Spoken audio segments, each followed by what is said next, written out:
संसार खिला, कितना सुंदर लगता है पवित्रता का जीवन।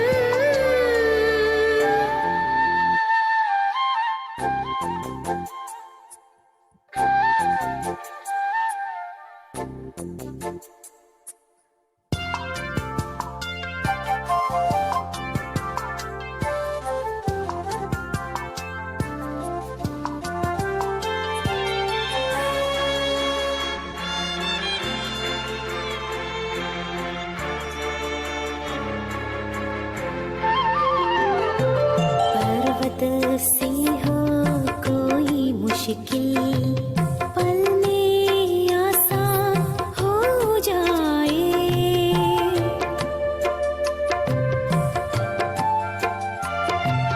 ये पल है ऐसा जो एक पल में लाखों के भाग्य जगा जाए।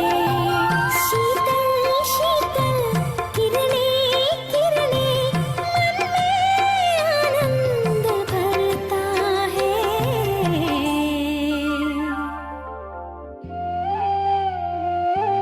पवित्रता का जीवन हमको प्यारा लगता है। उपहार मिला संसार खिला, कितना सुंदर लगता है पवित्रता का जीवन।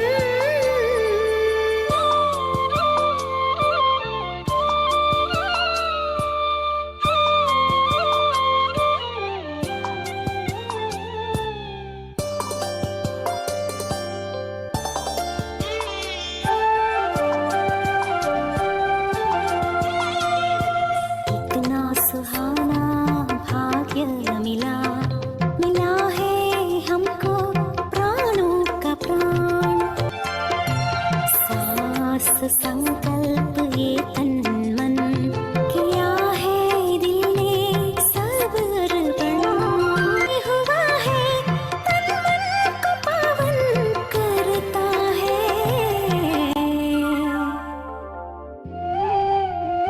पवित्रता का जीवन हमको प्यारा लगता है। उपहार मिला संसार खिला, कितना सुंदर लगता है पवित्रता का जीवन हमको प्यारा लगता है। उपहार मिला संसार खिला, कितना सुंदर लगता है पवित्रता का जीवन।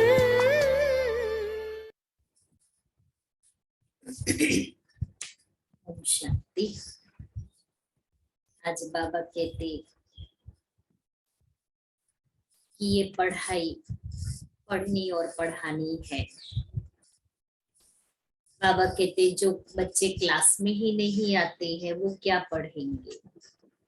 पढ़ाई का तो सबूत देना है और पढ़ाई के सबूत के साथ सर्विसेबल बनना है। जो बहुत सर्विस करते हैं, जो अनेकों को बाप समान बनाते हैं, बाप का प्यार भी उनको ही मिलता है। बाबा भी ऐसे बच्चों को पुचकार देते हैं, प्यार करते हैं। दूसरी बात बाबा ने कही कि जब तक जीना है तब तक पवित्रता का व्रत धारण करके रखना है और जितना आत्मा पवित्र बनेगी उतना वो दैवी गुण भी धारण करती जाएगी। फिर बाबा ने आज स्वयं को चेक करने के लिए कुछ प्रश्न दिए हैं, जो अपने आप को देखना है, चेक करना है कि मैं क्या कर रही हूँ। बाबा आज पूछते हैं, बाप का प्यार व अधिकार किन बच्चों पर रहता है? बाप का प्यार व अधिकार किन बच्चों पर रहता है?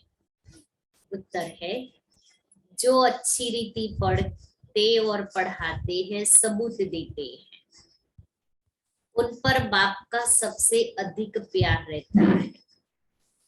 जो अच्छी रीति पढ़ने वाले हैं वही माला में पिरोएंगे।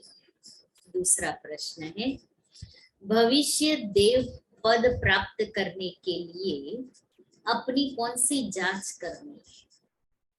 भविष्य देव पद प्राप्त करने के लिए अपनी कौन सी जांच करनी है? उत्तर है, जांच करो दैवी गुण धारण करने में कौन कौन से विघ्न आते हैं। मुझ आत्मा को दैवी गुण धारण करने में कौन कौन से विघ्न आते हैं, उन विघ्नों को युक्ति से उड़ाना है। अपने को देखना है हम पावन कहाँ तक बने हैं। कोई भी कांटा रुकावट तो नहीं डालता। मीठे बच्चे, जब तक जीना है पवित्रता का व्रत पक्का रखना है, क्योंकि यह अंतिम जन्म है। पवित्र बनकर पवित्र दुनिया में जाना है। गीत है, छोड़ भी दे आकाश सिंहासन, इस धरती पर आ जा रे, फिर से गीता ज्ञान सुना जा रे। है बाहर का गीत। ओम शांति। भक्त भगवान को अर्थात बाप को बुलाते हैं। क्यों बुलाते हैं? क्योंकि दुखी, सुख होता तो नहीं बुलाते। हर मनुष्य दुखी है, इसलिए उसको बुलाता है।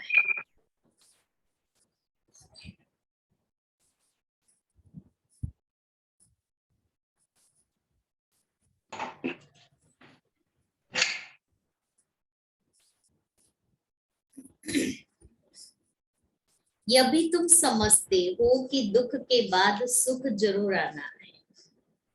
सुख था अभी नहीं है, फिर बुलाते हैं कि आकर सहज राजयोग सिखाओ।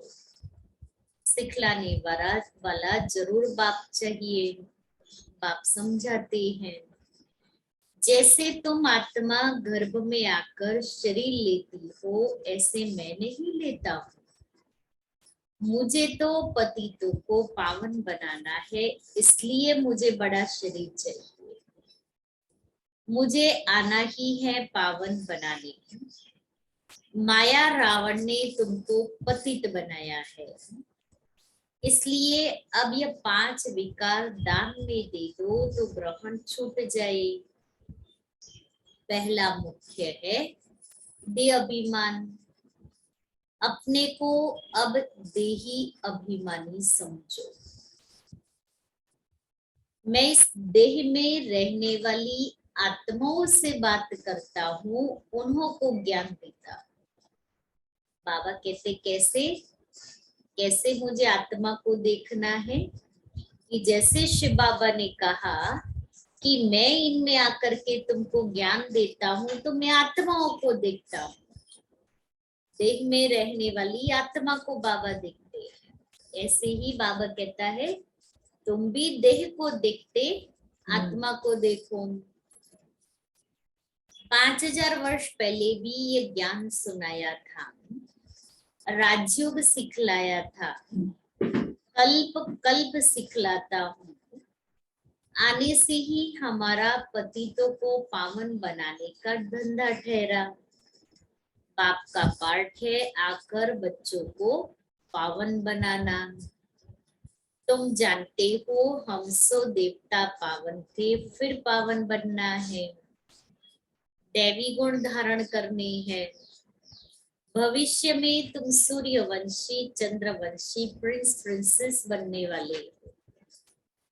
हम ये पढ़ाई पढ़ के राजयोग सीख करके भविष्य के प्रिंस प्रिंसेस बनेंगे। तो बाबा हमेशा कहता था आपके पॉकेट में 2 फोटो होने चाहिए, एक तपस्या वाला और दूसरा राजा का। कि आज हम तपस्या कर रहे हैं कल जा करके हम ये बनेंगे। तो कहा एम एंड ऑब्जेक्ट आपको सदैव स्मृति में रहेगा। इसलिए बाबा ने सभी दादियों का वो दोनों फोटो निकलवाया था। उसमें गुलजार दादी, जानकी दादी, बाबा का वो सब फोटो देखे हुए हैं। तो बाबा कहते ऐसे अपना भी करना है। घड़ी घड़ी वो फोटो देखेंगे ना तो स्मृति में आएगा, मैं तो वही देवी देवता बनने वाली आत्मा हूँ।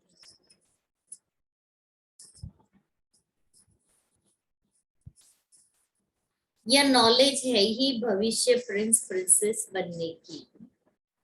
तो जब दैवी गुण धारण करेंगे तब प्रिंस प्रिंसेस बनेंगे। अपने को देखना है। अभी प्रिंस प्रिंसेस बनने के लिए अपने को देखना है।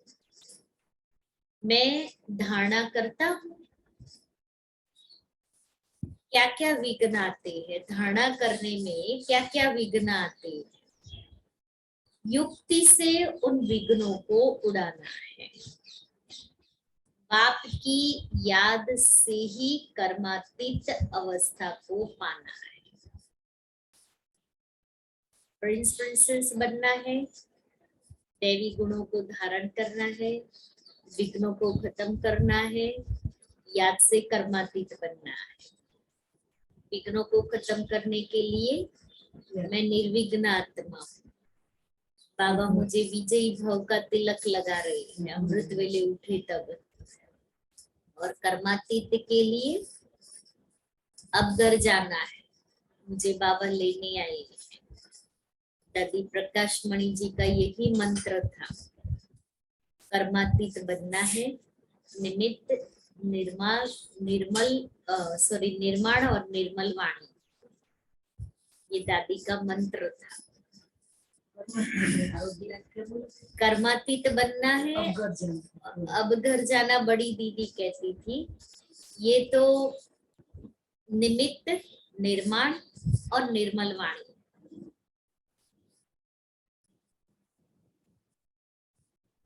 कांटा जो आवे उनको हटाते आगे आगे जाना है। ये अभिमान छोड़ देही अभिमानीपन बाप को याद करना है।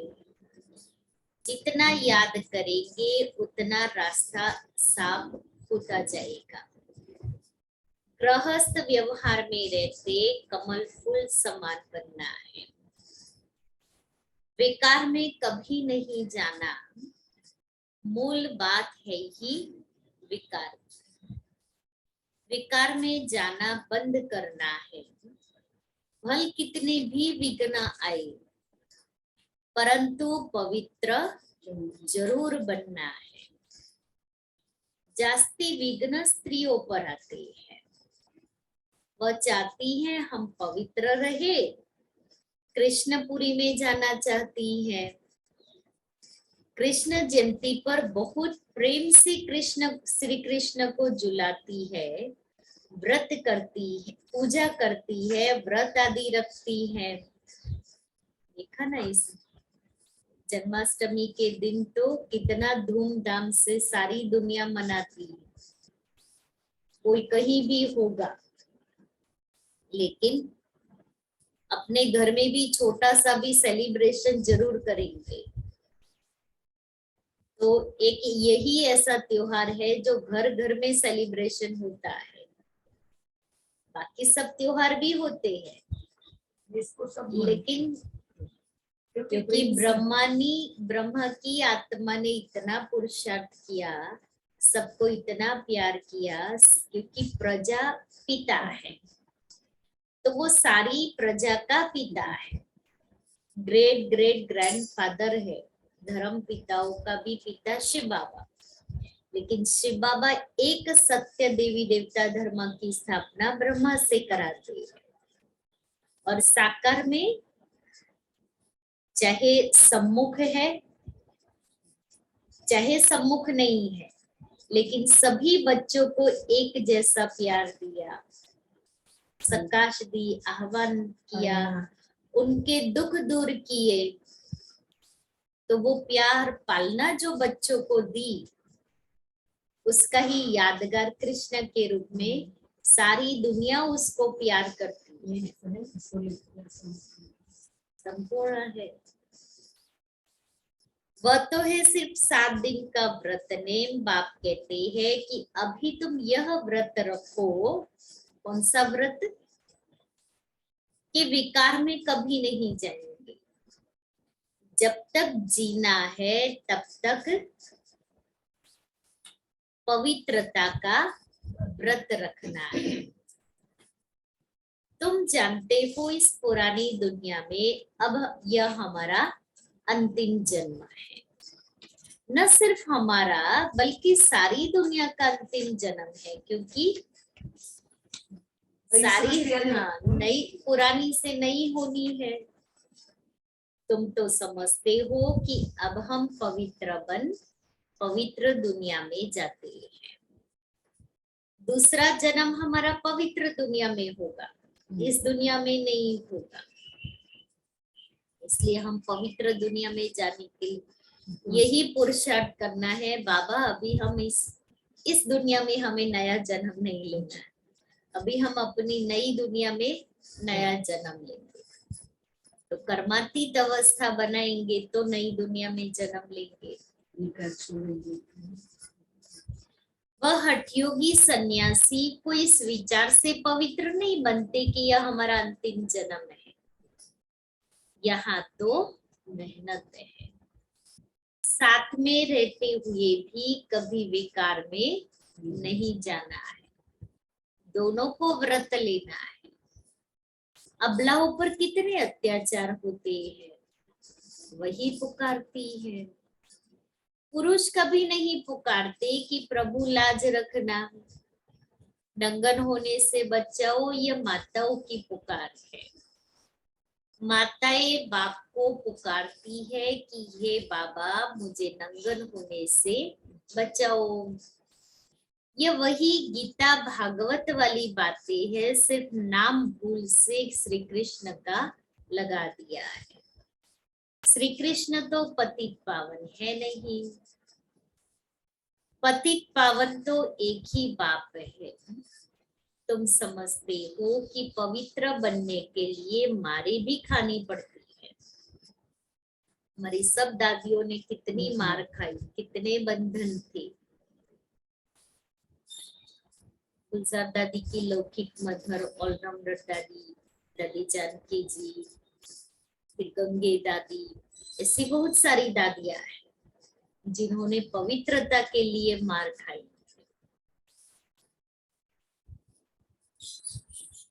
कल्प पहले भी ऐसे हुआ था, अब फिर से हो रहा है। एक द्रौपदी नहीं, तुम कितनी द्रौपदियां हो। अनेक पतितों को पावन बनाना है। तुम माताएं निमित्त बनी हो पवित्र बनकर पवित्र बनाने। तुमको तो और ही जास्ती पढ़ाई पर ध्यान देना है। अपनी हमजिन्स को उठाना है। सन्यासियों का है निवृत्ति मार्ग, यह है प्रवृत्ति मार्ग। गृहस्थ व्यवहार में रह पवित्र बनना है, पढ़ना और पढ़ाना है, जिससे ऊंच पद हो जाए। पढ़ाई है बहुत सहज, समझाना है भारत जो हीरे जैसा था। लक्ष्मी नारायण का राज्य था तो अभी इतना गिरा क्यों है। हम आपको बेहद की हिस्ट्री ज्योग्राफी बतावे। फिर स्वर्ग कैसा हो, कैसे होगा, मनुष्यों के तो ख्याल में भी नहीं है।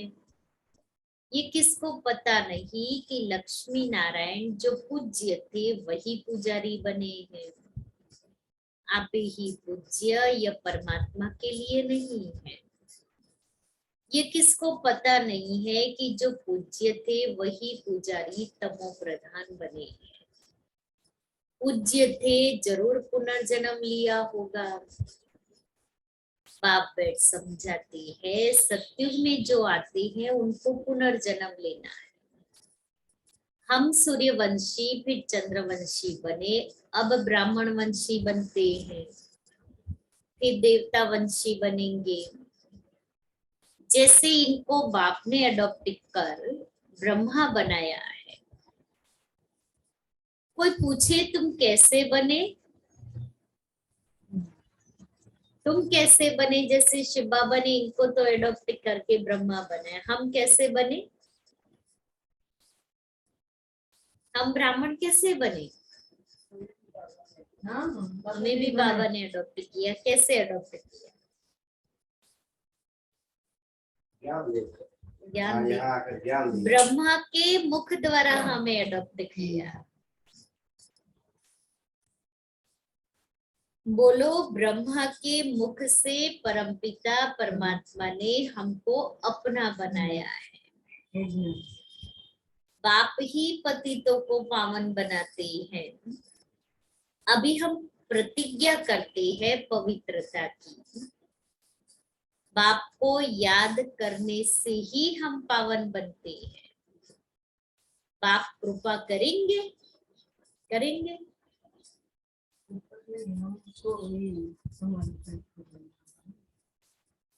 बाबा कृपा करेंगे, कृपा करेंगे तभी तो यही आएंगे। कृपा तो की है ना। अभी किस प्रकार की कृपा की?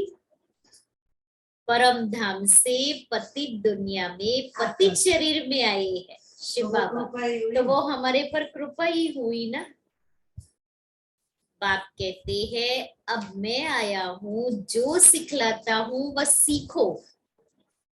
अब जब इतनी कृपा की है तो वो जो सिखाता है वही सीखना है। मुझे याद करो तो तुम्हें ताकत मिलेगी। मुझे याद करो तो तुम्हें ताकत मिलेगी। तो बाबा की याद से ही ताकत मिलने वाली है। और कौन से? बाबा तो बहुत बार साकार मूली में कहते हैं ना कि जो बच्चे मुझे यथार्थ रूप से याद करेंगे तो उनकी बीमारी भी खत्म हो जाती है। इतनी गारंटी दुनिया में कौन देगा? इसलिए हम थोड़ा सा याद करते हैं तो फिर कितना देते हैं, तो फिर हम अच्छे से याद करेंगे। इसलिए शरीर की बीमारियां भी याद से ठीक होती है। निमित्त मात्र जो बीमारी है उसके लिए दवाई करनी पड़े, लेकिन उस बीमारी का जो दर्द होता है वो नहीं होगा। बाबा शरीर का जो हिसाब किताब है वो चुकतू होता रहेगा, लेकिन बाबा अपनी सेवा तो कराता रहेगा हमारे से।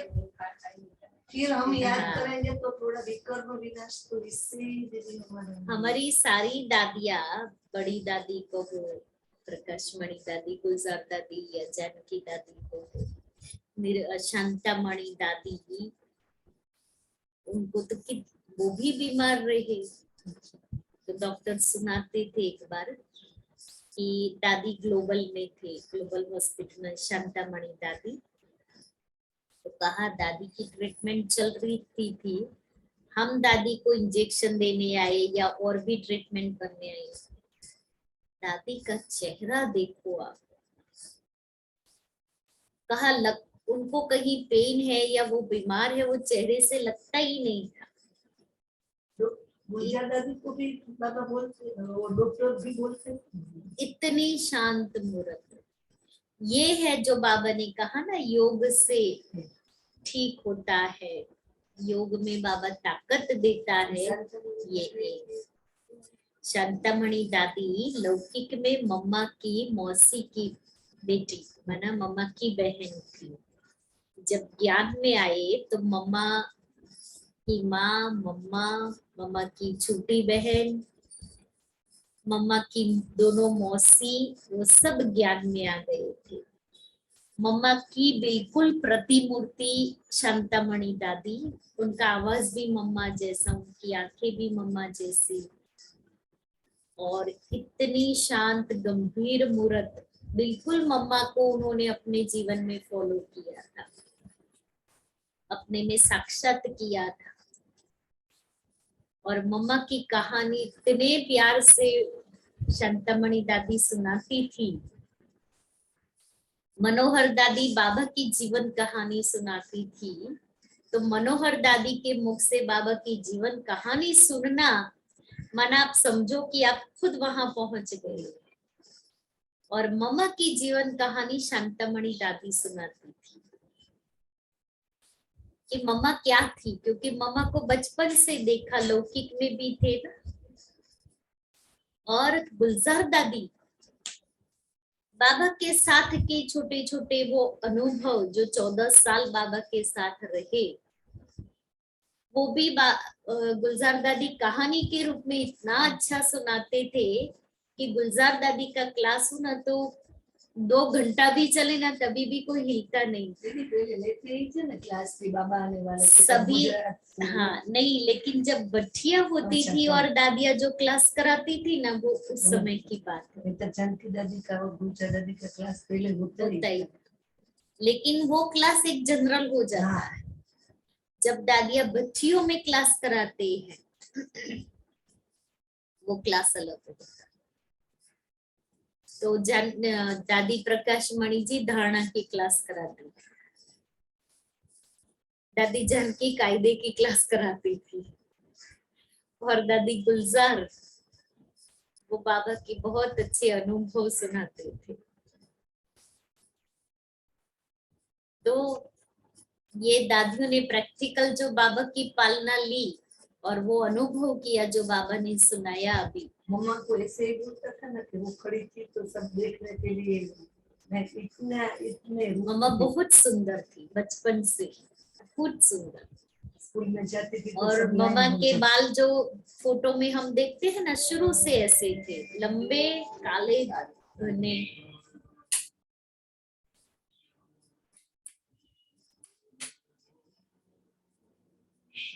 पांचवी, दूसरी और पांचवी लाभ।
ओम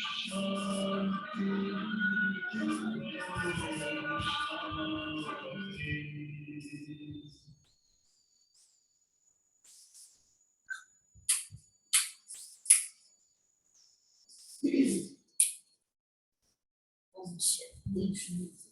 तो आप कहते हैं मुझे याद करो तो तुम्हें ताकत मिलेगी, विकर्म विनाश होंगे, इसमें आशीर्वाद की तो बात ही नहीं। टीचर को कहेंगे क्या कि आप कृपा करो तो हम 100 मार्क से पास हो जाए। यह भी बेहद का टीचर है, पढ़ाते हैं। कोई को नॉलेज धारण नहीं होती है तो क्या करेंगे? टीचर सब पर कृपा करे तो सब पास हो जाए, फिर तो राजधानी कैसे बनेगी? तुम बच्चों को तो पुरुषार्थ करना है,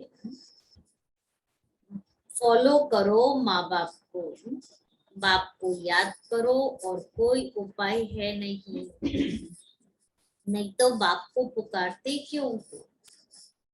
साधु संत आदि सब कहते हैं हमको दुखों से आकर छुड़ाओ, भारी संकट आने हैं। जब विनाश शुरू हो जाएगा फिर समझेंगे जरूर कहीं भगवान गुप्त वेश में है। श्री कृष्ण अगर होता तो सारी दुनिया में ढिंडोरा पिट जाता। श्री कृष्ण तो आ न सके, यह तो बाप को आना पड़ता है। अंत तक बाप को ज्ञान सुनाना है, अंत तक, जब तक हम कर्मातीत नहीं बने। आते ही गुप्त रूप में है। श्री कृष्ण तो हो न सके, निराकार बाप सभी का एक है। वह आए हैं पतितों को पावन बनाकर वर्षा देने। तुम्हारा भी फर्ज है सबको बतलाना, हमारा भी फर्ज है सबको बतलाना कि बाप आया हुआ है।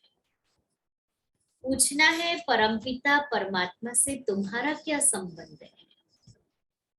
बाप को तो कितने ढेर बच्चे हैं। परमपिता परमात्मा का डायरेक्शन है कि एक तो मुझे याद करो और अच्छी रीति पढ़ो। बाबा को अच्छी रीति याद कर ऊंच वर्षा पाना है। बेहद की हिस्ट्री ज्योग्राफी तुमको समझाते रहते हैं, चित्रों पर भी तुम समझा सकते हो। भारत सतयुग में सिद्धाज था, सूर्यवंशी देवी देवताएं राज्य करते थे, फिर चंद्रवंशी राज्य हुआ, कला गिरती गई। यह भी तो देखना पड़ेगा। पढ़ेंगे अच्छी रीति तो सीखेंगे भी, पढ़ेंगे नहीं तो नापास हो जाएंगे। सावधानी कौन दे? आजकल माया असावधान करने वाली बहुत है। यहाँ झूठ छिप नहीं सकता। कोई भी कर्म करेंगे तो वह जमा होता जाएगा। बाबा मुरलियों में बहुत बार कहते हैं ये मधुबन है, शीश महल, सब दिखाई देता सब दिखता है, कुछ छिप नहीं सकता। क्योंकि मधुबन है बाबा मम्मा की और दादियों की कर्म भूमि, तपस्या भूमि। है। इसलिए आत्मा जो करेगी वो उसको खुद को दिखाई देगा कि मैं क्या कर रही हूँ। शीश महल होता है ना, तो क्या होता है, इसमें हर बार दिखाई सब कुछ देख सकते हैं। पाप और पुण्य जमा तो जरूर होता है, उस अनुसार ही दूसरा जन्म मिलता है। कोई भी पाप करेंगे तो जन्म भी ऐसे ही मिलेगा। इसलिए बाप कहते हैं कोई पाप करते हो तो जट बतलाओ, आपको बताओ। बाप को बता। बाबा बहुत बार हम बच्चों को कहते हैं ना, जीवन कहानी लिखो। संकल्प में भी रहेगा और बाबा के पास वो भी तो वो भी चेंज हो जाएगा। ऐसे नहीं ईश्वर तो सब जानते हैं, क्या जरूरत है, बाबा को तो सब पता ही है ना कि मैं क्या कर रहा हूँ। कैसे छुड़ा देते हो?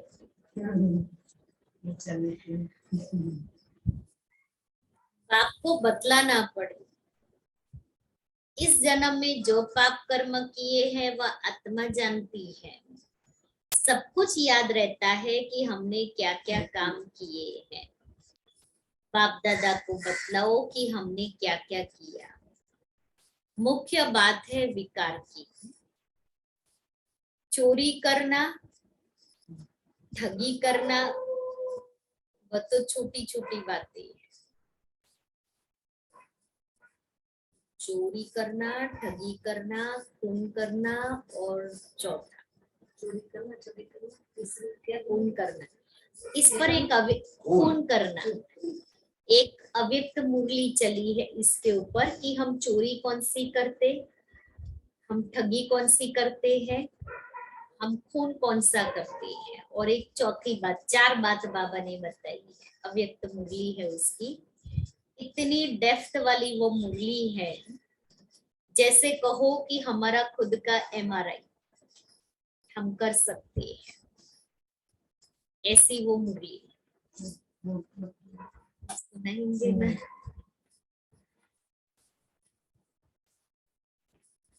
और दूसरी एक मुरली है जिसमें प्रीत, रीत, गीत और मीत, ये 4 बातें बाबा ने सुनाई है।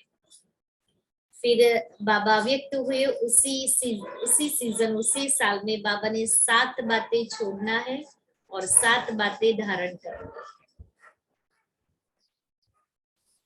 तो ऐसे हम अव्यक्त मुरली का पूरा वो अपने पास रखे और पहले ये संकल्प करे कि जितनी बाबा की शांति के ऊपर मुरली चली है वो सारी मुरलियां मुझे पढ़नी है और उसमें से पॉइंट्स निकालने।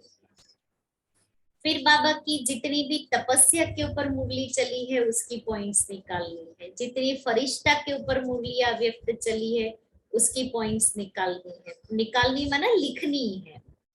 पढ़ते जाना है, समझते जाना है और लिखते जाना है। ऐसे ही जितनी स्नेह के ऊपर, प्रभु प्यार के ऊपर, फिर बेहद के वैराग्य के ऊपर, ऐसे जितनी एक एक सब्जेक्ट को लेकर के मुझे मुरली की पॉइंट्स निकालनी है। नष्ट मोह के ऊपर, इससे क्या होगा, ज्ञान का खजाना बुद्धि के अंदर बढ़ता जाता है। शुरू में ये किया था, डायरियों में लिखती थी पॉइंट्स कि वैराग्य की पॉइंट्स बाबा ने कितनी दी है, कितनी मुरलियां वैराग्य के ऊपर चली। आजकल तो सारी अव्यक्त मुरलियों की सब्जेक्ट वाइज किताबें भी निकली है, जैसे संपूर्ण पवित्रता, फरिश्ता भव, जमा का खाता, दया भाव, ड्रामा, इसी सब्जेक्ट के ऊपर हमारी किताबें प्रिंट होकर के बाहर आई है। तो वो किताबें भी मना ले करके पढ़ सकते हैं। शांति के ऊपर भी है, साइंस और साइलेंस उसके ऊपर है, शुभ भावना शुभ कामना के ऊपर है, तपस्या के ऊपर है, कर्मों की गति के ऊपर है। तो उसमें प्योरली बाबा की अव्यक्त मुरलियों की ही पॉइंट्स है। हाँ, अमृत वेला की भी है।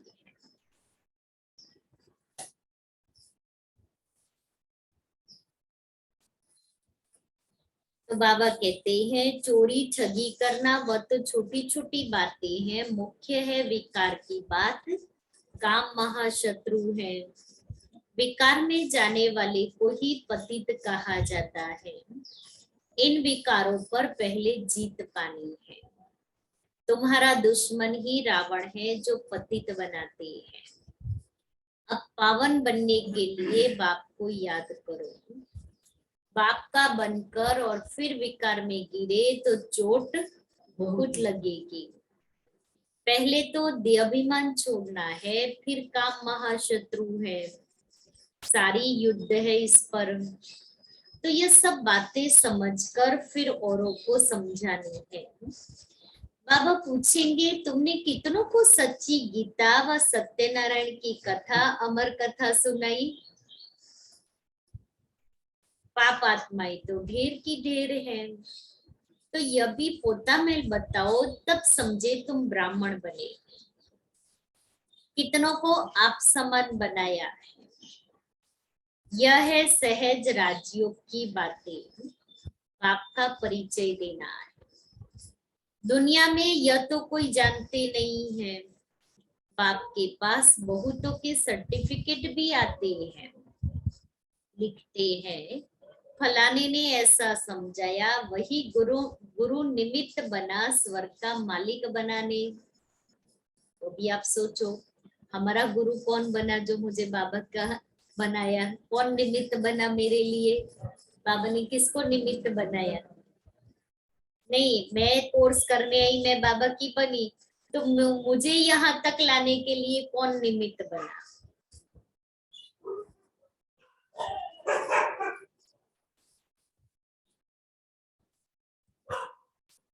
परंतु जो बनते हैं वह किसको समझाते हैं, किसको ले आते हैं? मैं तो बनी, अब मुझे भी तो वो सेवा करनी है।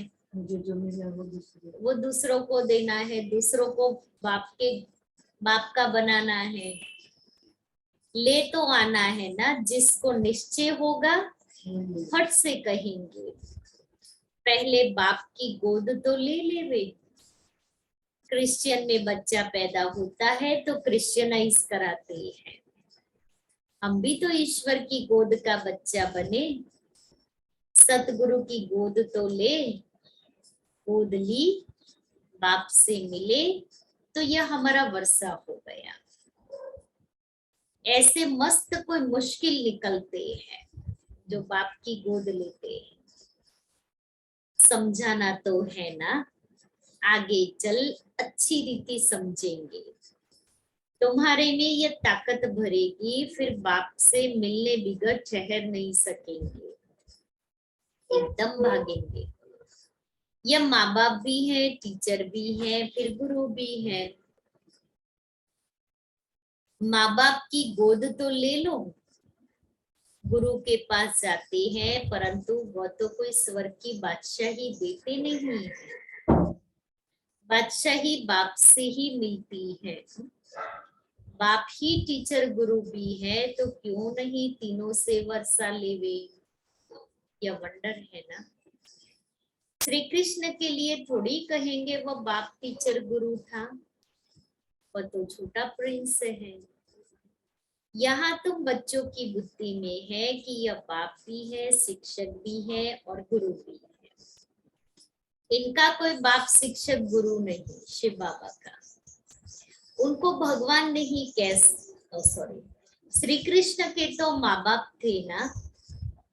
पतित पावन है एक बाप, जिसको माँ बाप है वह पतित पावन हो न सके।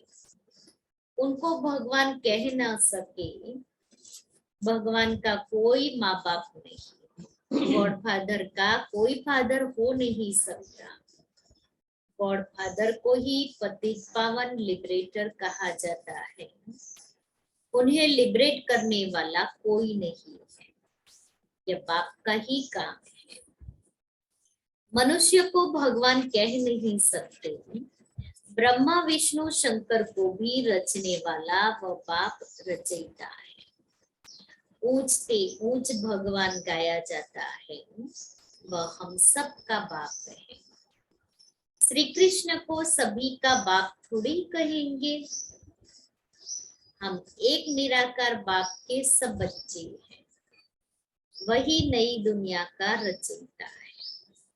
नई दुनिया को सुखधाम कहा जाता है, फिर नई से पुरानी दुनिया बनती है।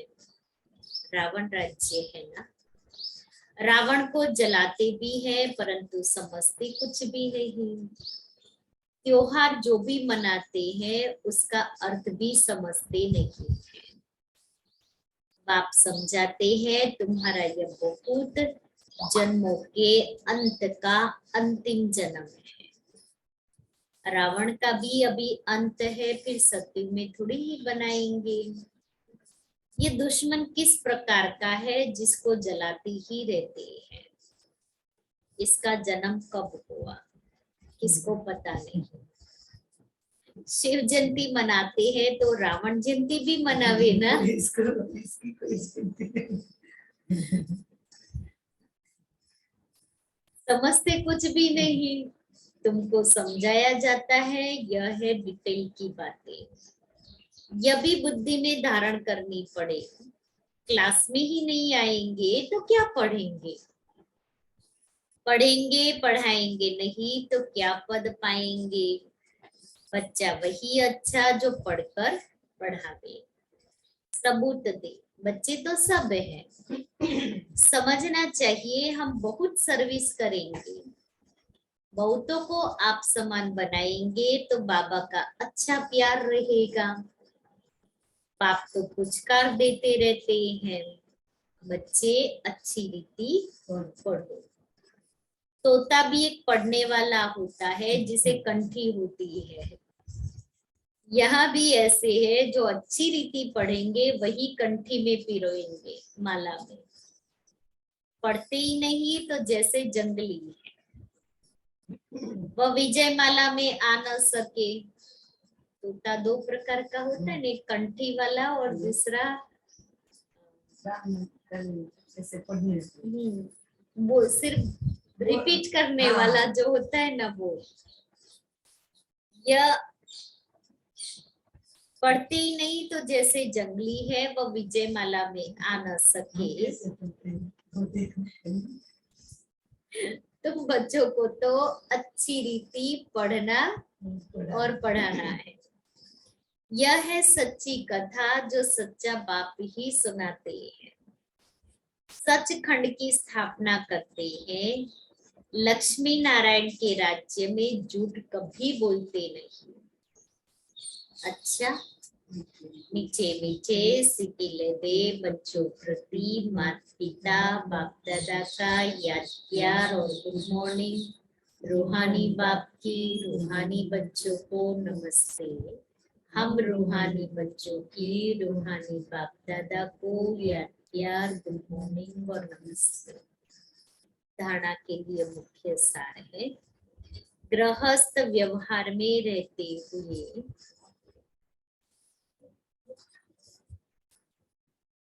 कमल फूल समान रहना है। गृहस्थ व्यवहार में रहते हुए कमल फूल समान रहना है।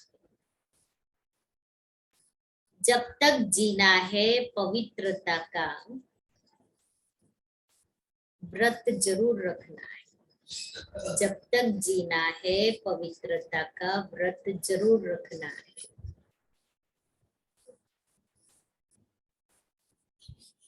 दूसरा है, कृपा मांगने के बजाय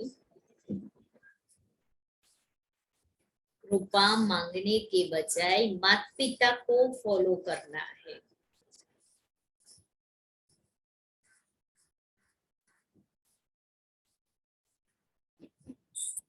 पढ़ाई ध्यान से पढ़नी और पढ़ानी है।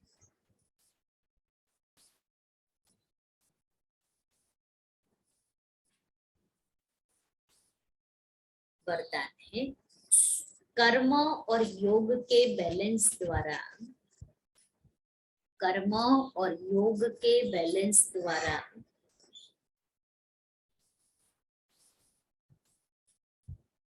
सर्व की ब्लेसिंग प्राप्त करने वाले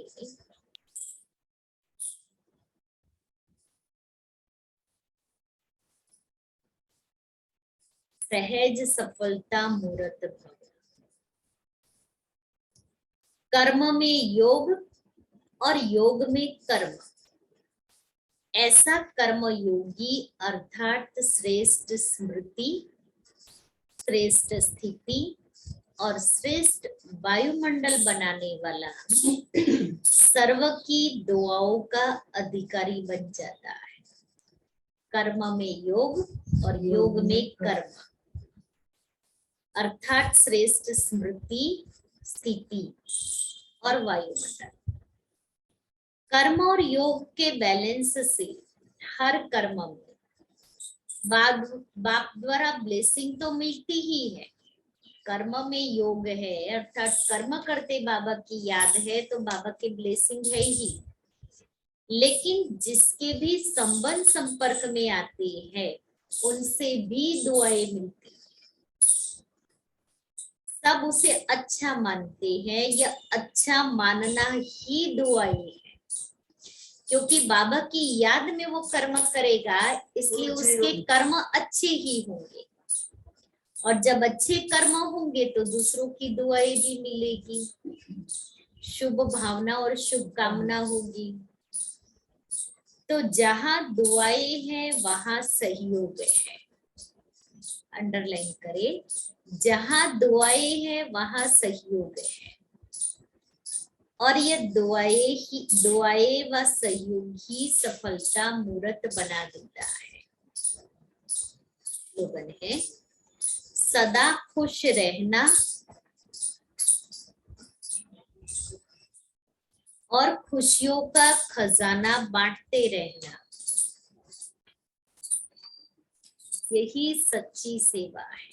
खुश रहना और खुशियों का खजाना बांटते रहना, यही सच्ची सेवा है।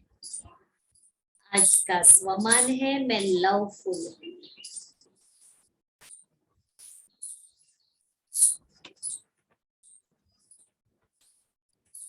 विश्व कल्याणकारी अर्थात रहमदिल आत्माएं, कैसी भी अवगुण वाली आत्मा हो, कड़े संस्कार वाली आत्मा हो, कम बुद्धि वाली आत्मा हो, पत्थर बुद्धि हो, सदा ग्लानि करने वाली आत्मा हो, लेकिन सर्व आत्माओं के प्रति कल्याणकारी अर्थात लवफुल होंगे। कैसा भी अवगुणधारी आत्मा हो व पुरुषार्थीन आत्मा, दोनों में से कोई भी हो, दोनों आत्माओं के प्रति सदा उन्हों की बुराई व कमजोरियों को कल्याणकारी होने के नाते पहले क्षमा करें। इतनी बड़ी धारणा की बात है।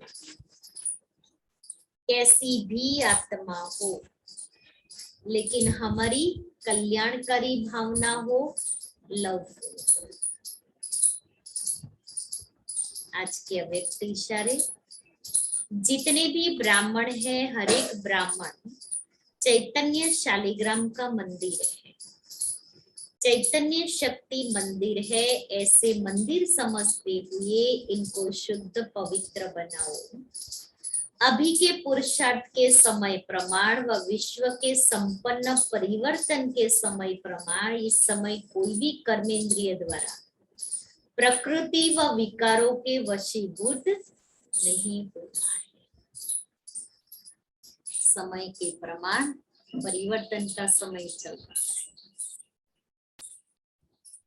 और कल सतगुरुवार भी है और दादी जी का 15वां पुण्य स्मृति दिवस भी है, तो कल विशेष भोग भी होगा। दादी को हम श्रद्धांजलि भी देंगे और उसके साथ शाम को 6 से 7:30 योग करेंगे।